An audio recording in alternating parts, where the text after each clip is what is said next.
Hello bachcho, let's see these questions. During a measurement of kinetic energy T, the percentage error in measurement of mass of particle and momentum of particle are 2% and 3% respectively. The percentage error in measurement of kinetic energy is n%. Find the value of n. बच्चों देखो, एक जो question से हम लोग को बोला kinetic energy क्या है, टी है, हाफ एम वी स्क्वायर होता है, हम सब जानते हैं इस बात को, ठीक है।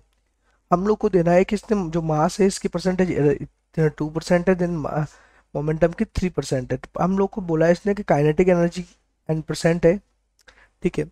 Find the value of N, N की वैल्यू हम लोग को फाइंड करनी है, ठीक है।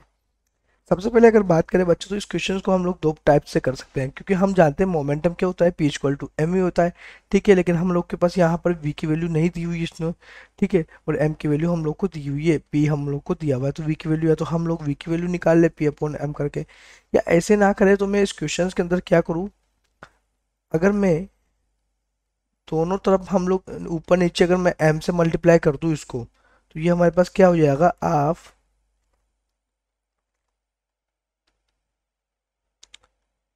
M square V square upon M, ठीक है। तो इसको क्या लिख सकता हूँ मैं, half P square upon M, ऐसे लिख सकते हैं बच्चों इस क्वेश्चन को, लिख सकते हैं। बिल्कुल इस क्वेश्चन को हम लोग क्या कर सकते हैं, ऐसे लिख सकते हैं, ठीक है।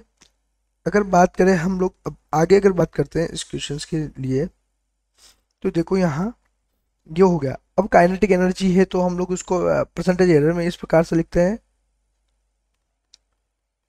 ये फॉर्मूला होता है, ठीक है। यहाँ क्या है बच्चों, यहाँ पर अगर हम देखें तो इसको हम लोग किस कैसे लिखेंगे, 2 del P upon P multiply by 100, क्या हो जाएगा, del M upon M by 100, ठीक है। इस प्रकार से लिख सकते हैं बच्चों इसको हम लोग, ठीक है। 2 डेल पी कितना है हमारे पास, 3% है, 3 प्लस हम लोग को क्या ही है, हमारे पास कितना दे रखा है, 2, ये हो गया 8। इसने बोला n% है, ठीक है, मीन्स हम लोग बोले यहाँ पर कि 8%, n%। अब n% है तो 8% हो जाएगा, n% है तो ये क्या हो जाएगा, 8% हो जाएगा। हम लोग को पूछा n की वैल्यू, तो n की वैल्यू क्या हो जाएगी, 8 हो जाएगी। तो ये हमारे पास क्या होगा, आंसर्स होगा। तो मैं बोलूंगा कि ये फाइनल हमारे पास इस क्वेश्चन का आंसर्स होगा। Best of luck.